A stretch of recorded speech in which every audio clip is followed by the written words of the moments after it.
বেহাল নিকাশি ব্যবস্থা। মাত্র কয়েক ঘন্টার বৃষ্টিতেই জলমগ্ন জঙ্গিপুর পৌরসভার একাধিক ওয়ার্ড। ড্রেন উপচে জল ঢুকেছে ঘরের মধ্যে। জল যন্ত্রণায় জেরবার পৌর বাসিন্দারা।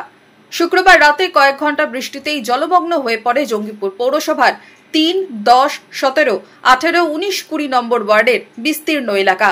রাত গড়িয়ে সকাল হয়ে গেলেও জল যন্ত্রণা থেকে মুক্তি মেলেনি পৌর বাসিন্দাদের। জল যন্ত্রণা নিয়ে ক্ষোভ উগড়ে দিয়েছেন পৌর বাসিন্দারা। প্রচুর জল ঢুকছে, ড্রেন সব জাম হয়ে গেছে, ড্রেনের উপর সব ঘর করে নিয়েছে, যাতে করে ওটা সংস্কার করা হয়, জলটা ঠিকমতো যায় সেটা চেষ্টা করতে হবে। আমরা এখন জলের নিচে, জলের বাড়ির মধ্যে প্রচুর জল। নিকাশি ব্যবস্থা বেহালের কারণেই এমন দুর্ভোগ ক্ষোভ স্থানীয়দের।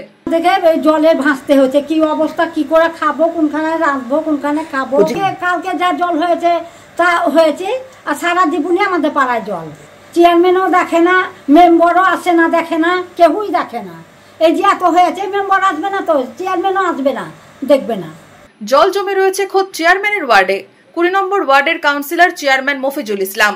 জল যন্ত্রণা নিয়ে শুরু হয়েছে রাজনৈতিক চাপানুতোরও। বিরোধী দলনেতার দাবি, অতিবৃষ্টিতে ড্রেনের জল ঢুকেছে বাড়িতে। হাসপাতাল চত্বরে ড্রেন বন্ধ করে ব্যবসা চলছে। তাদের না সরানো গেলে এই জল যন্ত্রণা থেকে মুক্তি মিলবে না বলেই অভিযোগ। কালকে বৃষ্টিটা তো অতিবৃষ্টি হয়েছে, অতিবৃষ্টি হওয়ার কারণে ঘন্টা 2-3 জমে ছিল জল। আর কিছু তো মানুষ ড্রেনের উপরেও বাড়ি ভাঙার ইফি ফেলেছে।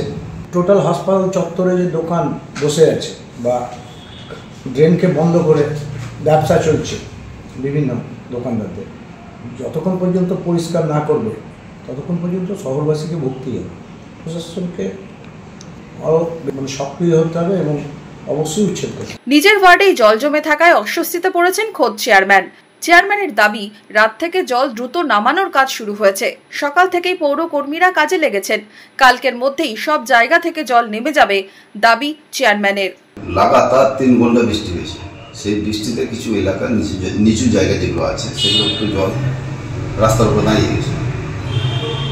আমি সঙ্গে সঙ্গে আমাদের যে কনজারভেন্সি যে দপ্তরে যারা দেখাশোনা করে তারাকে বলেছি কি জল যাতে দ্রুত বেরিয়ে যায় তার ব্যবস্থা করব।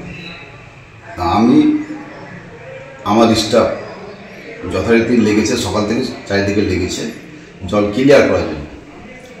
আমি আগামীকাল মোটামুটি সব ক্লিয়ার হয়ে যাবে। যেমন খবর আছে আমার নিজের ওয়ার্ড 2 নম্বর আছে, তারপর 18 নম্বর কিছু অংশ আছে, 19 নম্বরে কিছুটা আছে, ওদিকে 10 নম্বরে কিছুটা হয়েছে, 3 নম্বরে হয়েছে, এইসব এলাকাগুলো হয়েছে।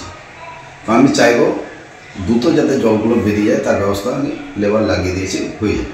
মাত্র কয়েক ঘন্টার বৃষ্টিতেই জঙ্গিপুর পৌরসভার ওয়ার্ডে ওয়ার্ডে জল যন্ত্রণা নিয়ে চড়ছে রাজনীতির পারদ।